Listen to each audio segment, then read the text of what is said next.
Meski terus menebar senyum saat dikawal Fitri Salhuteru sahabatnya, hati Reza Gladys tidak setegar penampakannya di depan kamera. Didampingi Christiana, Reza mengungkap luka hatinya yang sulit sembuh pasca dihujat sebagai dokter kecantikan penipu berwajah abu-abu oleh Nicky.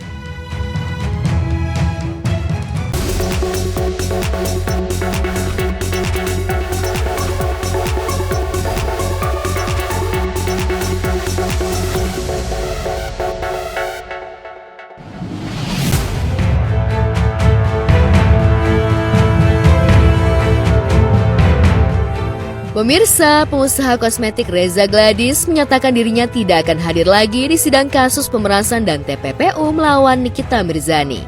Kakak sepupu Christiana Baharudin ini kena mental yang cukup parah usai dipermalukan Nicky di ruang sidang beberapa waktu lalu.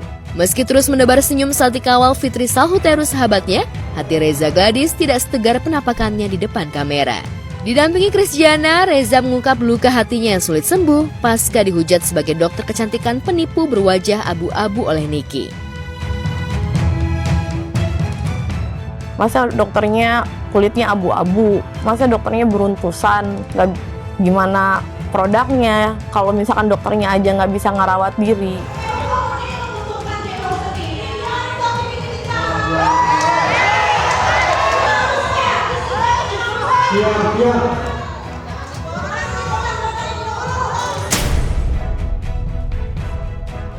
Aku udah nggak ngikutin persidangan, aku udah nggak nonton. Jadi kalau nanya ke aku, mendingan nanya ke pengacara aku gitu. Kita memberikan statement ini, sebagian ada yang percaya, nanti di sana nggak percaya bikin lagi jawaban ini. Nanti aku ngomong di sini seperti ini, nanti di sana jawab seperti ini lagi. Jadi nggak akan ada ujungnya. Jadi mendingan saya diam. Ya kita jalanin ke depan, karena hidup itu terus berjalan kan, masih ada hari esok, masih ada tahun depan, masih ada semuanya, jadi jalanin aja. Dampaknya itu mengerikan sekali ya, maksudnya penjualan dia juga terganggu sangat, dampaknya ke karyawan yang kalau cerita, terakhir ya suami cerita, aku hari ini PHK lagi kak, 200 orang tuh kayaknya hati tuh sakit banget itu. Total udah PHK berapa orang dari kejadian ini? 400 ya? 400 orang.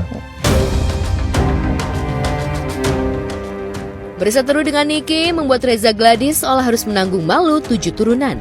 Salah satu serangan personal Nicky yang membuat air matanya membanjir adalah sosok ibundanya yang diekspos Nicky sebagai penderita ODGJ.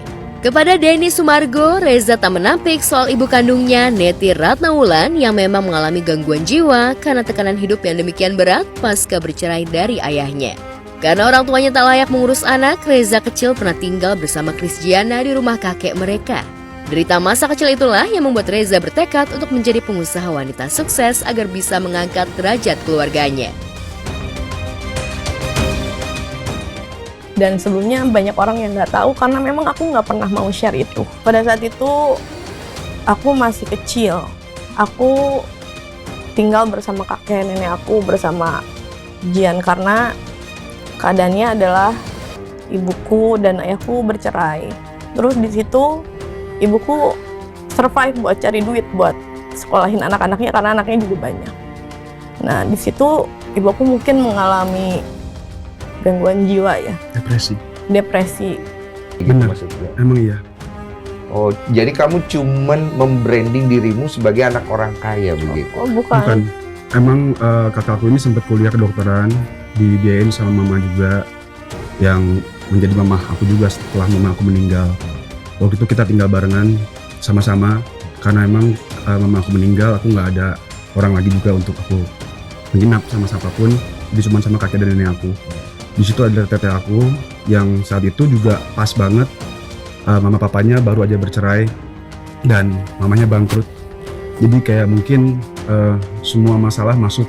Jadi mama agak depresi, mamanya Dr. Reza agak depresi. Jadi sampai sekarang pun itu udah berlangsung dari aku SMP dan Teca masih kuliah. Aku nyaksiin sendiri gimana Teteh berjuang buat jadi dokter. Membangun bisnis kosmetik sejak tahun 2013, Reza dan Ataubah Mufid suaminya sukses menjadi salah satu pengusaha skincare berpenghasilan terbesar. Doktif Samira Farahnas yang kepo dan getol menghitung rezeki orang, bahkan menyebut penghasilan Reza dalam sebulan bisa mencapai 150 miliar dari satu produk. Bisa jadi penghasilan yang fantastis itulah yang membuat Reza menjadi target empuk bagi oknum pemeras berkedok review skincare.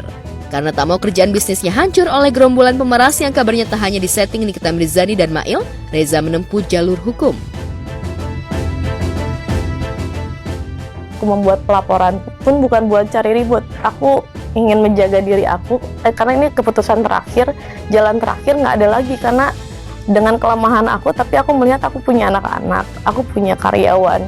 Mau sampai kapan aku terus diperlakukan seperti ini? Bahkan setelah aku transfer pun, blok si A, blok si B, jangan main sama si A. Lantas, bagaimana tanggapan Reza terkait sidang lanjutan kasus pemerasan dan TPPU yang hari ini akan kembali menghadirkan Doktif Samira Farahnas sebagai saksi? Tudingan menyuap JPU dan hakim yang makin santer setelah Niki melapor ke KPK juga menambah berat beban batin Reza Gladys.